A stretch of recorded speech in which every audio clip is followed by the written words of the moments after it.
Gimana tuh Yunda tadi katanya ada yang program yang akan dilaksanakan nih dari Bapak Nasdem, Oh, ya. Bapak Nasdem.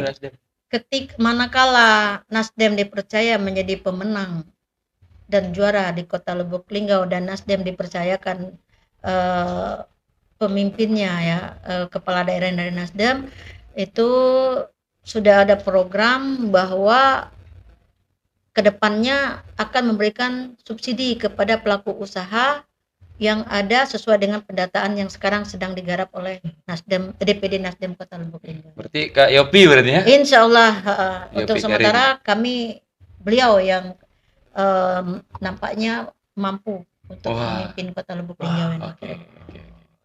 Jadi akan ada bantuan usaha UMKM. Ya, UMKM. subsidi dari pemerintah ketika beliau menjadi wali kota Lubuk Linggau. Itu sudah menjadi ini program Visi-misi. beliau ketika beliau ini, karena apa? Khususnya di Kota Lubuk Linggau ini kan masyarakatnya cenderung untuk berdagang. Nah itu. Jadi beliau punya inisiatif itu ke depan ketika memang ada rezeki beliau untuk memimpin Kota Lubuk Linggau ini, salah satunya itu. Dia akan memberikan subsidi luar bagi biasa UMKM. ini. Iya kan? Berusaha masuk enggak? Iya, mudah-mudahan UMKM anak muda bisa terbantu juga di sini. Iya. UMKM kan bukan untuk orang tua, Iya, semua. Anak muda juga 62% hari ini. Iya. Nanti juga berarti mudah-mudahan Mudah-mudahan Yopi Karim bisa berkenan hadir ke sini juga ya. Amin. mudah-mudahan. Saya yakin pasti bisa, berhubung mungkin beliau Lagi sekarang ini disibukkan lagi fokus ke pemilu. Ya, fokus pemilu. Oke, terima kasih banyak Terima Kak kasih. Yunda, sekali lagi Siap. kita ucapkan terima kasih Terima banyak. kasih. Ya, terima kasih. Dadah semua. Nomor Nomor 4. 4 Nasdem Utara 1 dan 2. Oke. Kita Bos. ngobrol lagi.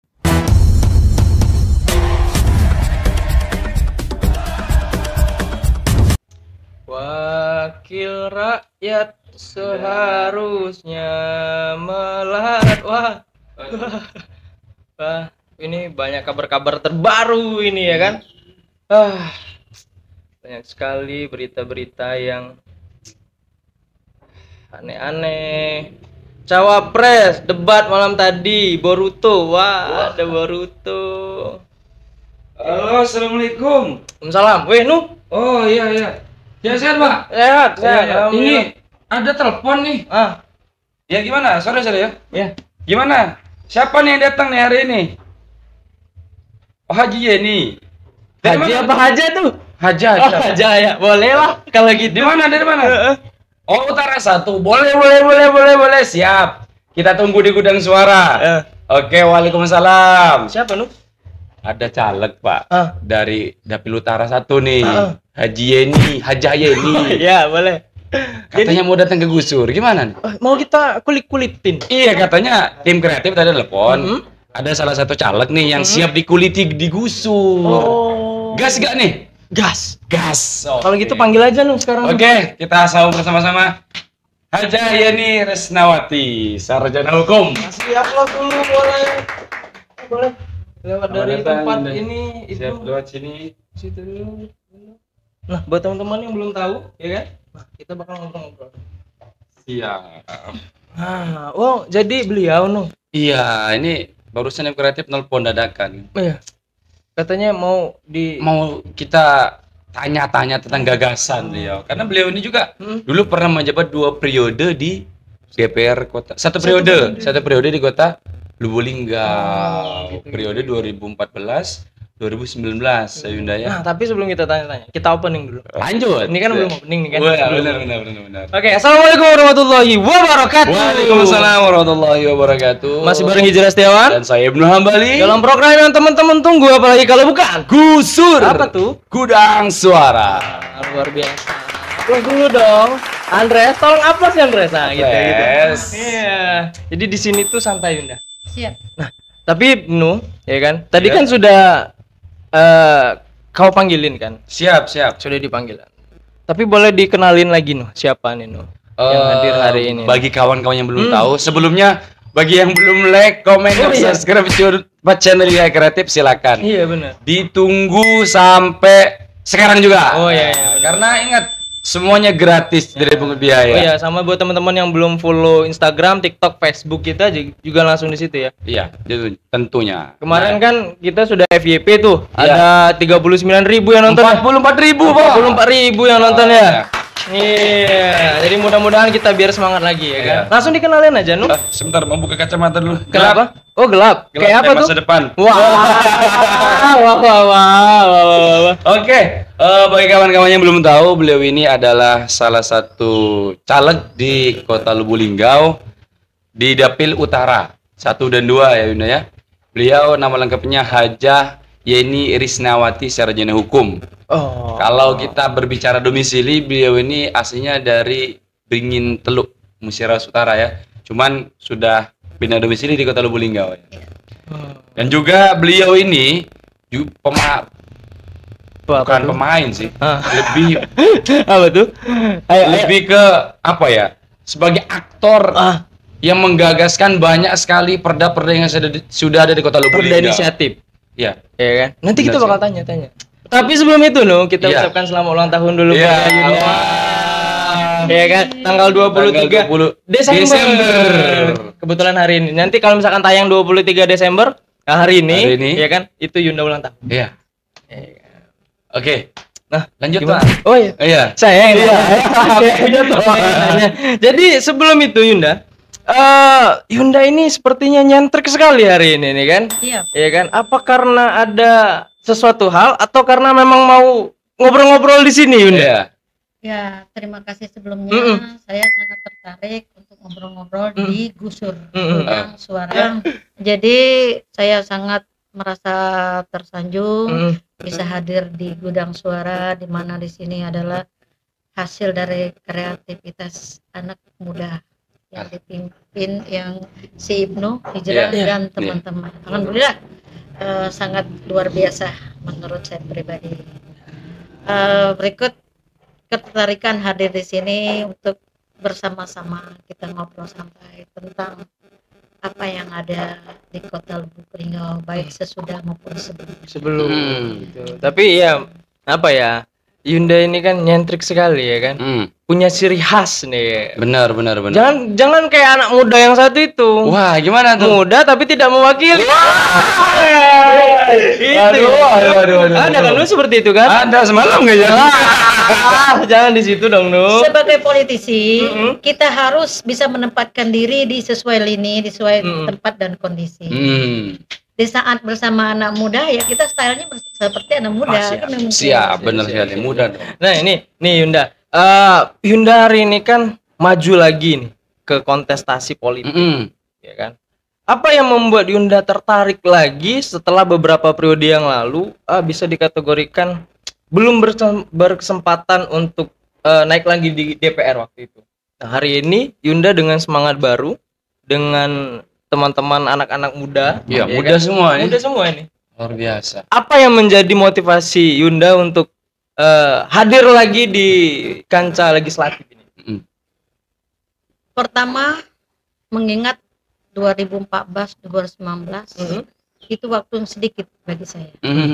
Maka saya terpanggil kembali untuk berkontestasi di pemilu 2024-2029 ini adalah dikarenakan ada tugas dan tanggung jawab saya yang belum tuntas dan belum selesai di periode yang lalu. Wow. Satu. Kedua, saya melihat ada banyak ratusan jiwa masyarakat khususnya di kota, khususnya di Dapil Utara 1 dan Utara 2 yang membutuhkan perhatian, kepedulian, perjuangan dari kami wakil rakyat, khususnya dari saya pribadi. Iya, benar. Nah, terus ini Yunda, dari beberapa riset yang kawan-kawan kasih kan, ternyata Yunda ini banyak sekali menjadi ketua Panwas. Ya, ketua bukan Panwas, jadi apa namanya itu, ketua sensus dalam program Pansus ya, Pansus bukan sensus. Iya, Pansus. Oke, ini Pak, ada info menarik dari tim kreatif kita nih. Iya, itu. Katanya Yunda ini, Yunda Yeni ini sudah beberapa kali dirubah menjadi pansus.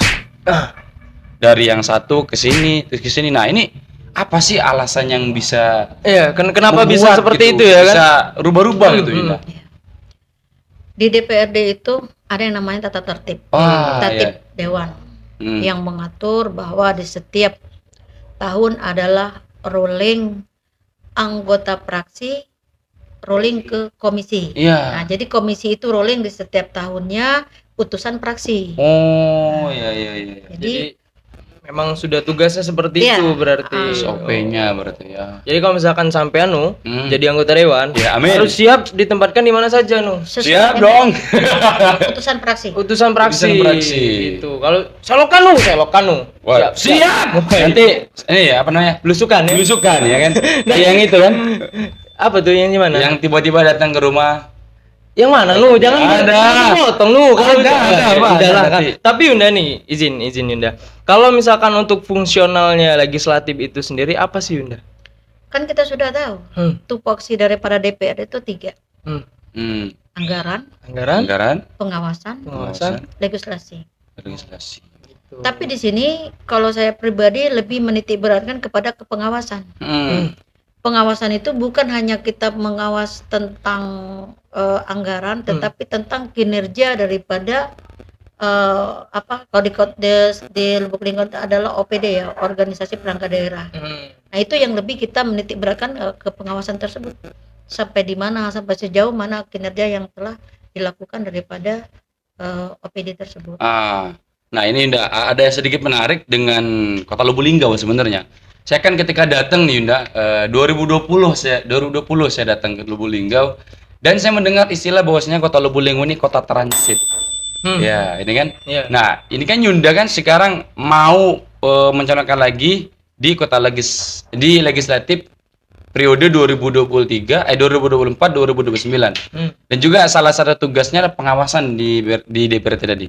Nah, saya ingin sedikit bertanya tentang permasalahan ekonomi nih. Ini kan terkait sejarah tadi kan, kenapa kok jadi kota transit. Nah, ketika Yunda nanti dapat posisi itu apa nih yang akan Yunda tawarkan terutama di Kota Lubuk Linggau gitu kan? Sebetulnya ekonomi sejak COVID, pasca COVID itu dikategorikan bukan hanya Kota Lubuk Linggau, hampir di semua Indonesia, juga mungkin negara yang luar itu terpuruk. Iya. Namun alhamdulillah khusus di Kota Lubuk Linggau nih, saya lihat banyak sekali mara UMKM ya yang ada di Kota Lubuk Linggau. Ini ternyata salah satu inisiasi dari Ketua DPD Partai Nasdem Kota Lubuk Linggau, Bapak Haji Rahmat Hidayat, namun lebih dikenal dengan Yopi Karim. Nah, beliau berinisiatif melakukan pembrandingan ya, bantuan sembako per semester ataupun per 6 bulan, dan DPD memfasilitasi bagi pelaku usaha UMKM tadi jika ada membutuhkan bantuan dana modal ya, modal. Nah, itu difasilitasi oleh Nasdem untuk Himbara. Himbara itu himpunan bank negara yang dalam hal ini ada BNI, Mandiri, BRI, dan BTN. Nah, jadi Partai Nasdem itu memfasilitasi UMKM ini untuk mendapatkan dana modal usaha itu. Wah, luar biasa untuk dan ekonomi. Kebetulan ya Himbara ini kan bermitra dengan Komisi 11 DPR RI, yang mana di sana ada putra asli daerah Silampari ini. Siapa itu? Kakak Fauzi Amro. Wah, ya Fauzi Amro. Beliau di Komisi 11 yang memang bermitra. Ya. Dari Kakak Yopi juga Kakak Fauzi inilah berkolaborasi untuk bagaimana caranya UMKM di Kota Lubuk Linggau khususnya ini dapat meningkat. Dan alhamdulillah sekarang Nasdem itu telah melakukan pendataan terhadap UMKM yang ada di Kota Lubuk Linggau. Wah, luar biasa. Kalau barbershop termasuk yang Bisa. bisa ya? Jadi, Bisa, bisa. Usaha kecil dan menengah. Iya, usaha Iya, kecil kecil menengah. menengah bisa, Bang. Nah, ini terkait dengan apa yang ditanyakan kepada saya. Hmm. Terlalu banyak sebenarnya Kota Lubuk Linggau ini saya sebut dengan dua hal. Betul. Orangnya tidur Wah. dan lahannya tidur. Ya, Aduh, gimana tuh? Orangnya tidur dan lahannya tidur. Tidur semua. Orangnya Tidur, lahannya tidur. lahannya tidur. Lahannya itu apa tuh, Yunda? Ya. Apakah orangnya dulu deh, Pak. fasilitaskah atau Iya. mungkin orangnya dulu Orangnya dulu apa nih, Nina? Orangnya ini kan banyak. Oh, iya. Ada pemerintahnya. Oh. Ada yang punya lahannya. Oh, Inilah yang saya sebutkan orangnya. orangnya ya. Jadi banyak tidur. Tidur. Apalagi lahan. Kalau orangnya tidur, apalagi lahannya. Ya. Ya. Tidur. Kalau enggak tidur. dijaga oleh yang bangun tidur. Oh. Ya, bangun tidur. Iya, iya. Nanti tiba-tiba ini punya aku, Bu. Waduh. Gitu. Di sini kita kupas. Kebetulan saya sering ya melewati wilayah Utara 1. Iya. Saya lihat itu dari ini yang pertama saya lihat dari Simpang Gor Petana Iya, sampai ke Marga Bakti itu banyak sekali lahan yang belum dimanfaatkan Iya. oleh masyarakat. Nah, saya tanya dengan masyarakat kenapa dan mengapa. Mereka mengatakan pertama itu banyak ada lahan ex chicken cereng. Oh, chicken cereng. Nah, itu.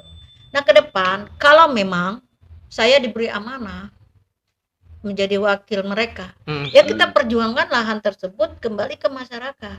Iya. Ini kadang lucu ya.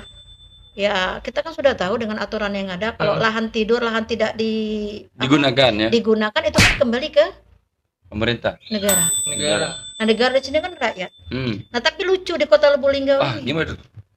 Kok pemerintah yang seharusnya memiliki lahan bersengketa dengan yang tidak memberdayakan lahan tersebut, menelantarkanlah sekarang. Ya. Wah. Itu. Contoh kalau misalkan ada beberapa lahan ini milik pemerintah tapi sampai sekarang belum ada yang bisa dipakai. Itu termasuk enggak Yang salah mana? satu lahan yang Iya, kan kita sangat menyayangkan. Iya, Seharusnya PT Chicken Cereng itu ya tahu diri lah, ya. sesuai dengan aturan yang ada. Ya Anda tidak menggunakan lahan tersebut, menelantarkan lahan tersebut, ya sudah kembalikan kepada negara. Ya Iya. silakan bela negara yang Mengelola. memberdayakan daripada lahan ini. Kan kasihan sekarang. Kita lihat ekonomi masyarakat sekarang sangat terpuruk. Dengan adanya lahan ini dikembalikan ke negara dan negara mengembalikan kepada masyarakat. Di sanalah masyarakat dapat mengelola dan dapat meningkatkan ekonomi mereka dengan salah satu ini terobosan saya ketika saya diangkat menjadi wakil. Saya ajak pemerintah setempat untuk membangun badan usaha milik desa ataupun milik kelurahan. BUMD. Di sana kita buat peternakan sapi, peternakan kambing. Coba bayangkan berapa konsumsi di Kota Lubuk Linggau ini kebutuhan sapi per hari, daging sapi per hari. Iya benar. Ya, kedua, kita lihat di setiap masjid itu pasti di setiap tahunnya melakukan korban. Di mana mereka dapat sapi? Keluar. Iya benar. Maka dari itu saya mempunyai terobosan ke depan. Jika memang kami dipilih oleh rakyat Utara 1 dan Utara 2, ayo kita bersama-sama. Kita giring, kita ajak pemerintah jangan tidur. Wah. Ya, kita harus lawan lah. Chicken Cereng itu kembalikan kepada negara ini tanah. Daripada Ini enggak lucu. dimanfaatkan Iya, gitu. daripada- Iya, sementara kan terbengkalai. Mereka tidak mengelola daripada lahan ini, terlantar. Sementara ya negara masa mau menggunakan fasilitas itu Iya, harus melalui upaya hukum yang lain. Maka dari itu ya saya berharap kedepannya ya saya bersama pemerintah Kota Lubuk Linggau dan masyarakat Utara 1 khususnya kita berjuang. Ya kita ambil itu lahan, bukan kita esensial itu memang ini fakta. Iya Sesuai dengan aturan yang ada, ketika beberapa sesuai dengan aturan yang ada, ketika itu tidak dikelola ya kembalikan ke rakyat. Nah, Benar. disinilah itu tadi terobosan yang saya miliki. Saya pingin pemerintah Kota Lubuk Linggau bersama masyarakat di wilayah tersebut kita buat semacam badan usaha milik kelurahan, itu tadi mengelola ternak sapi, kambing, itu satu. Kedua, berpotensi berpeluang di sana kan kita bibit. Iya. Kita tanya dengan masyarakat, kemampuanmu itu mau menanam apa? Misalkan di sini berpeluang untuk menanam sawit dikarenakan karet sekarang kan sampai dengan hari ini ya dengan harga yang tidak masuk akal, tidak sesuai, yang tidak ada rasa keadilan. Makanya ayo kita bersama pemerintah, Pak sediakan lahan, Pak sediakan bibit. Masyarakat kita punya lahan, lahan apa? Kencreng ini. Iya. Ya oke lah. Jadi masyarakat terbantu, dengan dibantu oleh pemerintah menyediakan bibit, menyediakan alat-alat pertanian yang ada, lahan itu termanfaat dengan baik, ekonomi meningkat, kriminalitas pasti menurun. Saya suka yang kayak gini. Jadi ketika ditanya gitu loh semua menjawab sudah dengan punya solusinya.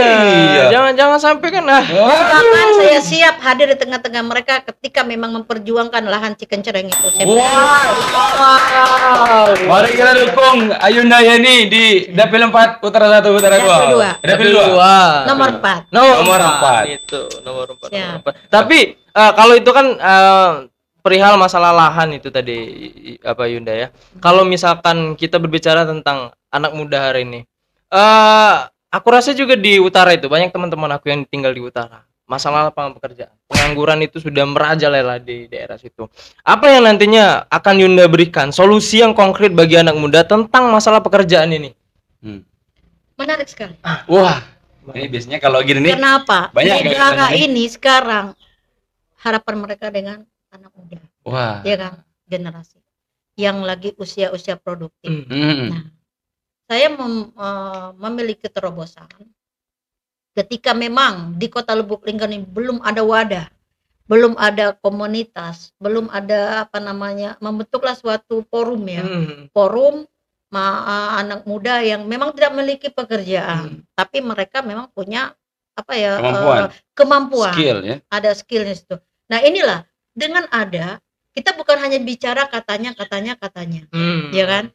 Maka dari itu saya menginginkan dan saya mungkin yang terdepan untuk mengajak anak muda di Kota Lubuk Linggau ini, ayo kita buat wadah, buat komunitas, bahwa sekian ribu anak muda di Kota Lubuk Linggau ini menganggur, tidak ada pekerjaan.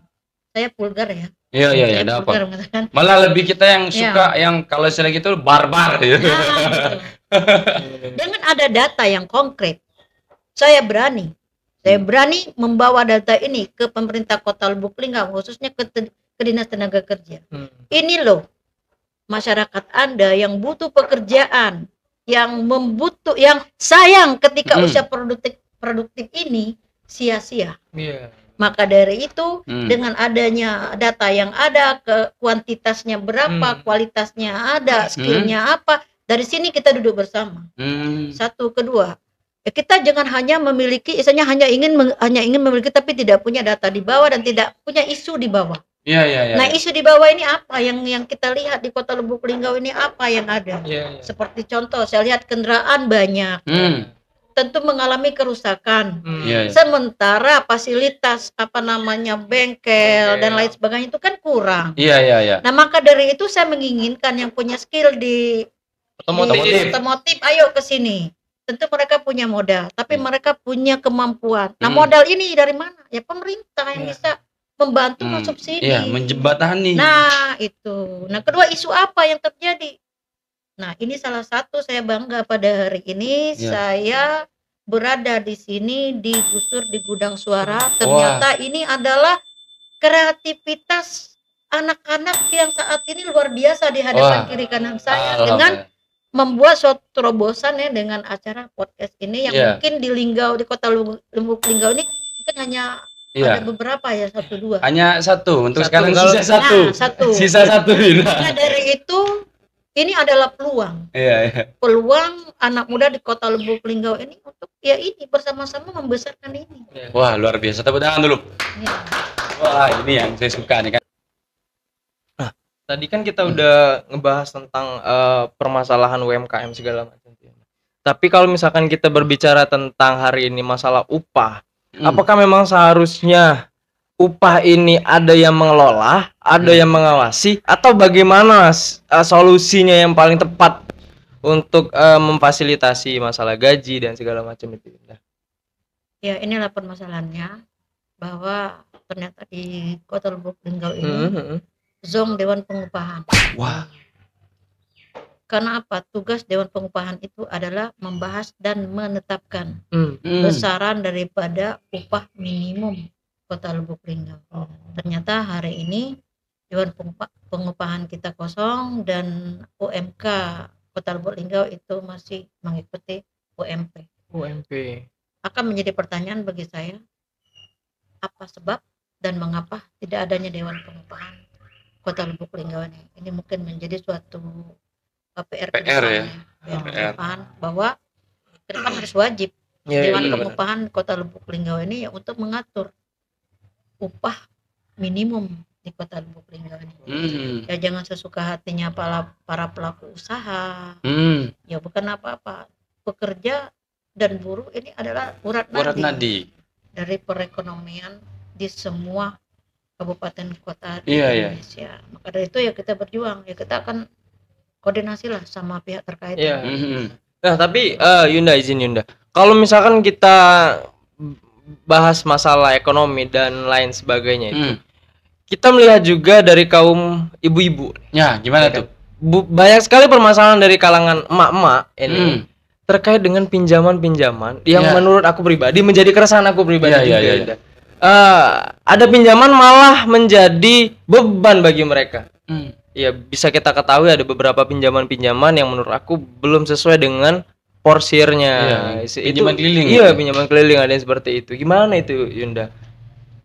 Akar permasalahan itu kalau menurut saya pribadi adalah kurangnya koperasi yang dibina oleh pemerintah. Di mana sudah kita tahu bersama bahwa di Kota Lubuk Linggau ini menjamur koperasi ilegal yang menetapkan besaran bunga itu selangit. Nah benar. Ini permasalahan yang ada dengan bunga yang teramat besar, akhirnya mereka gali lubang tutup lubang. Nah namun aku dengar saat ini sudah ada kalau nggak salah Mekar ya. Koperasi Mekar. Nah ini sangat membantu khususnya daripada kaum perempuan yang melakukan usaha kecil dan menengah Kota Lubuk Linggau ini sangat terbantu.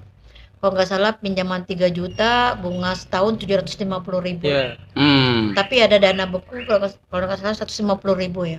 Artinya memang ini sudah sangat membantu lah ya minimal. Namun saya rasa ini masih jauh kurang. Artinya ke depan PR ketika memang saya terpilih dan diamanahkan untuk menjadi wakil mereka nanti, ya kita bersama koperasi, dinas koperasi yang ada di Kota Lubuk Linggau, ayo jangan ya kalau bisa yang ilegal ini ya diberantas. Ya menginginkan masyarakat ini untuk tidak terlilit hutang yang besar.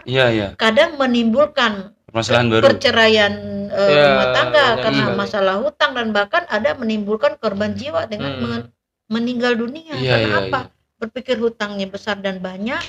Nah itu, ini saya rasa mungkin memang benar juga ini sudah menjadi isu nasional ya. Di Kota Lubuk Linggau adanya pinjol, adanya apa, maka dari itu saya pikir ya ke depan itu ini di semua dari tingkat kabupaten kota memikirkan ini. Kontrolnya juga berarti. Harus ada kontrol. Ada pengawasan, terus juga pelaksanaan, jadi semuanya harus benar-benar bersama membangun.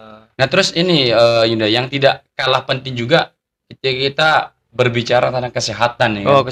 Kesehatan karena kita melihat di beberapa platform media itu kan ketika di salah satu daerah terutama di Sumsel ini kan ada yang tidak bisa melahirkan bahkan meninggal dunia sampai karena tidak ada akses menuju pelayanan ya. Pelayanan mobil tidak ada, terus juga puskesmas juga mungkin jauh. Nah ini untuk di masyarakat Lubuk Linggau sendiri gimana ini? Apakah kesehatannya sudah meratakah atau memang masih ada yang perlu diperbaiki? Pelayanan kesehatan. Menurut saya masih perlu diperbaiki karena tidak ada yang sempurna.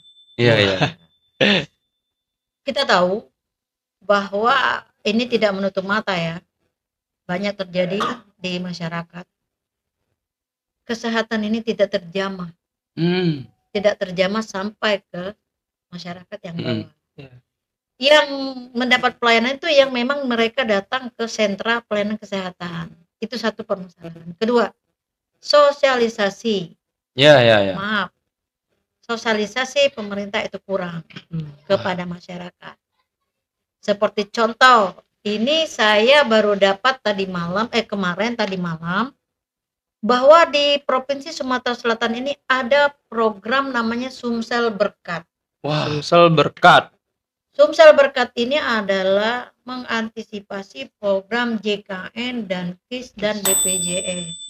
Ketika masyarakat tidak memiliki itu, ada program yang namanya berkat. Nah, itu yang kayaknya belum, mungkin rekan-rekan semua, anak adik-adik semua belum mendengar. Iya, gini, ini Bunda, ada apa ya bilangnya ya? Malam kemarin juga, ini cerita pribadi nih. Jadi aku punya kakak laki-laki, jadi dia sudah berkeluarga dan anaknya lagi sakit demam berdarah. Jadi proses untuk ke rumah sakit, ada salah satu rumah sakit swasta yang ada di Kota Lubuk Linggau itu, kita mau cek darah, ya kan? Itu dipersulit. Biaya administrasi segala macam. Baru kemarin tuh kejadian. Jadi dia datang ke sini minta tolong dicekin masalah BPJS segala macam. Itu kayak apakah memang serumit itu kah ketika kita menggunakan pelayanan kesehatan atau bagaimana tuh Indah? Nah, ini sangat menarik sekali untuk kita bahas di sore hari ini. Perlu waktu yang panjang? Berarti kayaknya harus ngobrol di belakang kamera, soalnya ya beliau masih di rumah sakit juga sekarang, masih kerja, istrinya yang jaga. Pertama, negara ini hadir untuk rakyatnya supaya masyarakatnya sehat, pintar, ya kan? Iya benar.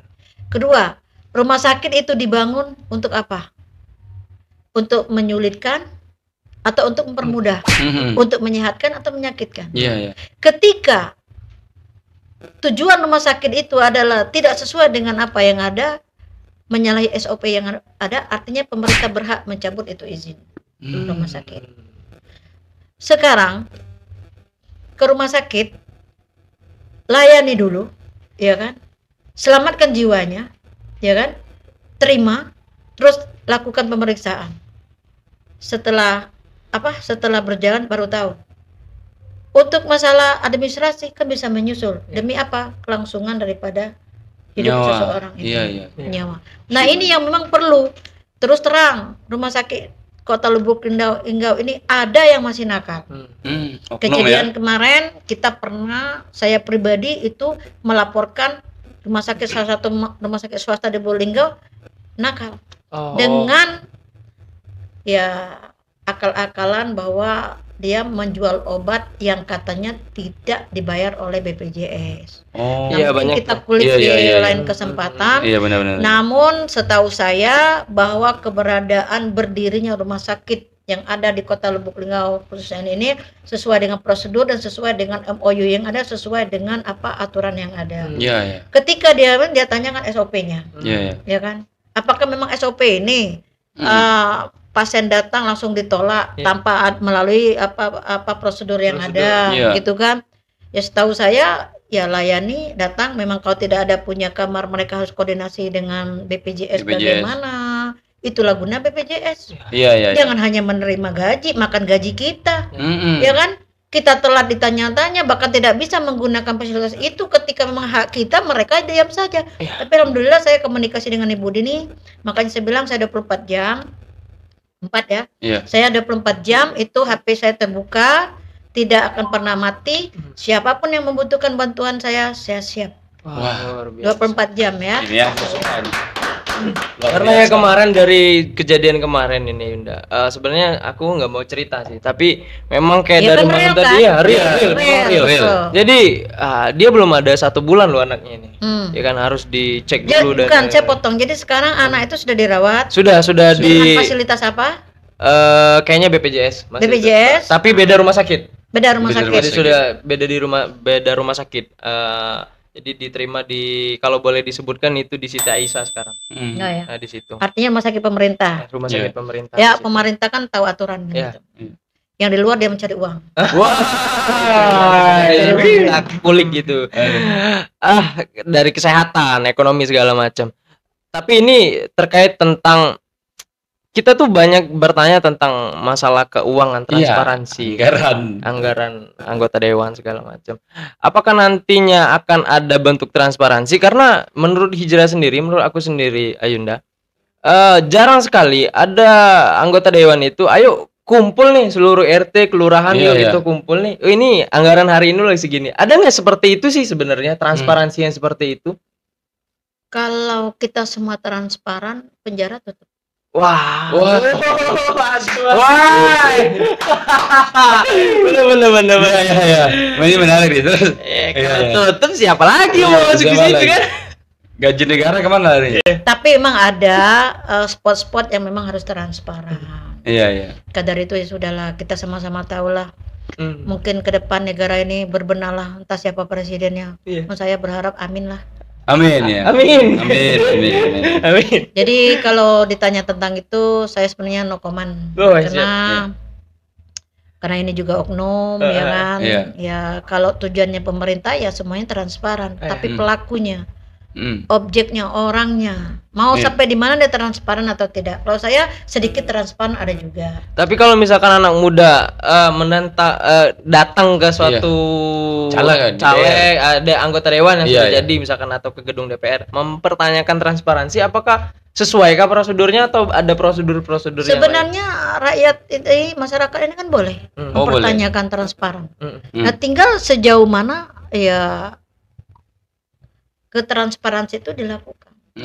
Ya kalau memang tidak terindikasi yang lain kan apa salahnya? Iya. Buka. Iya, ya. buka. Ya tidak ada tidak ada cut untuk kebebasan dalam hal itu. Nah, oke nih kayaknya kalau berbicara anggaran agak ngeri-ngeri sedap ini kayaknya. Ya mungkin kita bisa bicarakan nanti di belakang kamera. Karena tidak semua harus kita transparansikan, ada beberapa yang memang ini ada privilege ini gitu kan, tidak semuanya tidak gitu kan. Karena kalau transparan semua itu tadi penjara tutup. Ya benar. Rumah sakit jiwa terbuka. Oke. Kita baca lagi. Kalau misalkan hari ini 30%. Tapi itu kan hanya sekedar intermezzo. Jangan terlalu serius lah. Kalau misalkan kita berbicara tentang hak perempuan hari ini. Waduh. Hak perempuan ya kan. Hari ini sudah sejauh mana kalau misalkan kami tanya dengan Ayunda, sudah sejauh mana Ayunda memberdayakan hak-hak perempuan? Kalau saya merasa sampai hari ini bahwa perempuan itu masih diskriminatif. Waduh. Dalam segi politik ya. Iya. Karena apa? Dibatasi kami itu kuota perempuan 30%. Ya benar. Kemarin kita sudah pernah bahas Udah pernah bahas. Artinya ke depan kami berharap kami tidak dibatasi dengan angka sedemikian rupa. Iya. Lah kalau memang potensi di Kota Lubuk Linggau ini perempuannya melebihi dari 30%, kenapa tidak gitu ya? Kenapa tidak? Terus sekarang sudah menjadi kebanggaan saya pribadi sebagai perempuan yang turun di politik. Anggota DPD kita kan cukup lumayan perempuannya. Iya. Di DPD DPD RI yang periode sekarang. Yang berharap juga ke depan masih tetap perempuan yang menguasai di DPD itu, khusus dari provinsi Sumsel ya. Nah, ini adalah menjadi suatu motivasi bagi kami. Bagi kami nih ya, ayo kita perempuan yang punya potensi, mari kita terjun ke dunia politik ini untuk apa?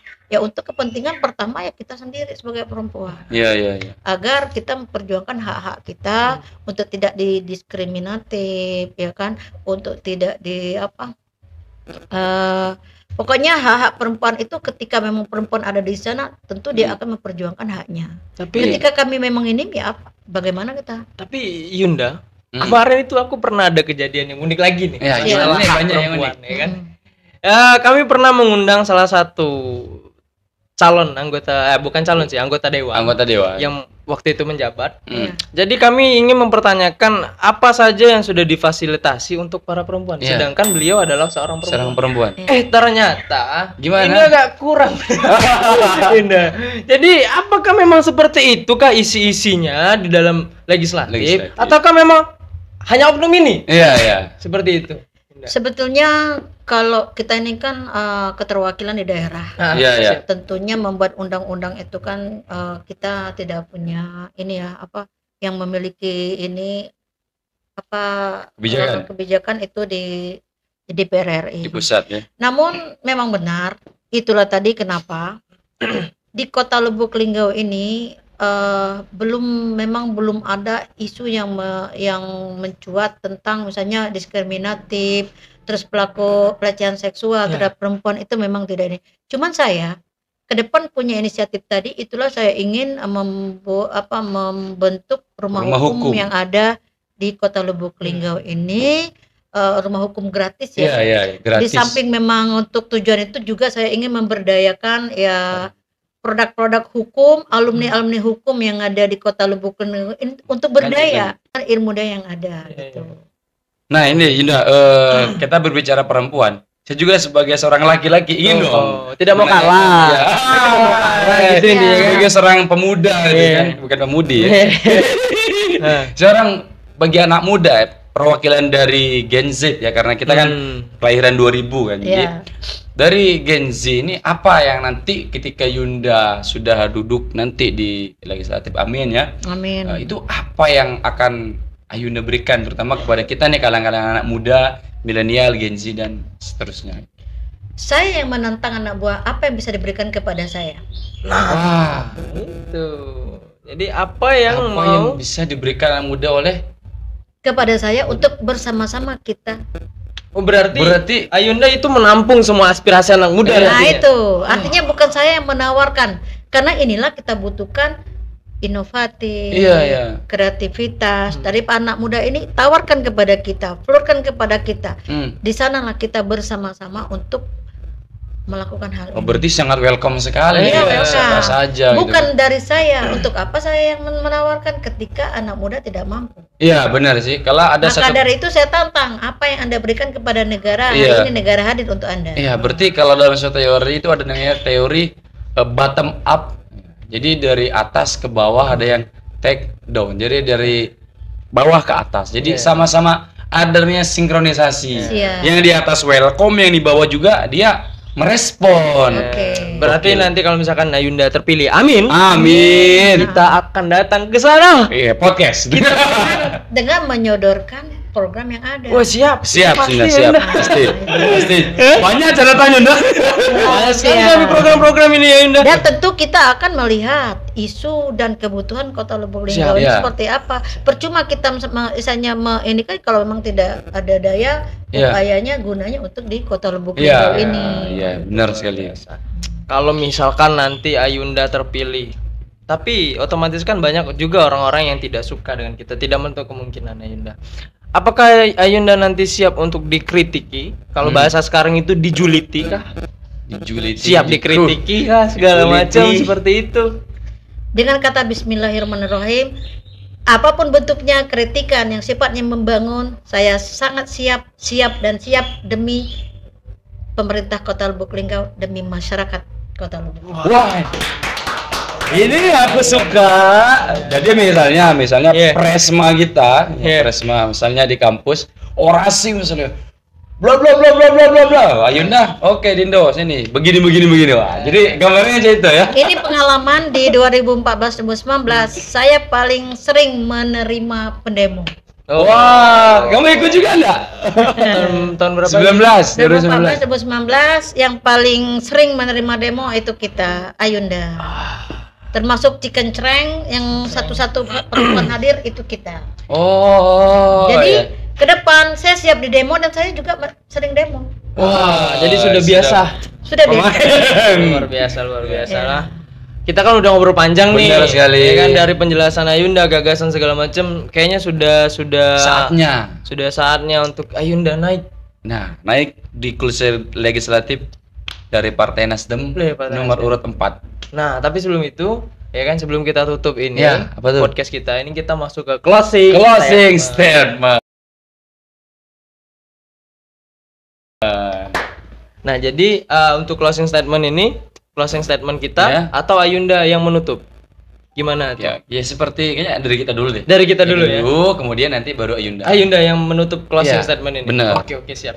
Dari Ibnu dulu lah kalau begitu.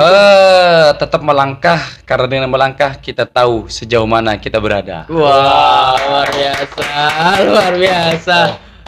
Closing statement dari aku, pendidikan, kesehatan dan ekonomi harus tetap kita awasi. biar masyarakat bisa dilindungi. Iya, politis banget. Yang bijak sekarang. Iya, nah, ini closing statement dari Ayunda sekaligus menutup podcast kita hari ini. Dipersilakan, Ayunda. Terima kasih kepada tim Gusur yang telah memberikan kesempatan kepada kami untuk ngobrol bareng bersama di sini. Closing statement dari saya bahwa di setiap daerah itu pasti memiliki permasalahan yang berbeda-beda. Nah, pada tanggal 14 Februari 2024 nanti, ayo masyarakat Kota Lubuk Linggau khususnya berbondong-bondonglah ke TPS untuk memberikan hak suaramu dan berikan kesempatan kepada Partai Nasdem dengan nomor urut 5 menjadi pemenang dan juara di Kota Lubuk Linggau. Karena apa? Kami menawarkan beberapa program yang benar-benar untuk kepentingan, benar-benar untuk. Terus pilihlah yang terbukti dan teruji. Siapa dia? Haja Yani Risnawati, sarjana hukum nomor 4 dari Partai Nasdem. Karena guys. Apa? Kinerja yang telah dilakukan sudah sangat terbukti dan teruji. Oke. Jangan sia-siakan suaramu, jangan sia-siakan waktumu. Bagi yang cerdas dan waras pasti memilih Yani Risnawati. Nomor 4 dari Partai Nasdem. Nomor 4 dari Partai Nasdem. Sebentar. Boleh? Jadi kalau kita anak muda nih yang biasanya adu gagasan, adu pemikiran, ketika datang seperti ini sungguh sia-sia kalau kita menyanyikan beliau. Wajib pilih nomor 4, dapil 2, utara 1, utara 2, Kota Lubuk Linggau. Haja Yani Risnawati. Oke? Selamat jumpa di pertemuan yang akan datang. Tetap bersama kami di mana pemuda berkumpul, disitulah suara digaungkan. Tetap bersama kami di Gusur. Apa tuh? Gudang Suara. Oke, terima kasih banyak. Dengan banyak ini foto.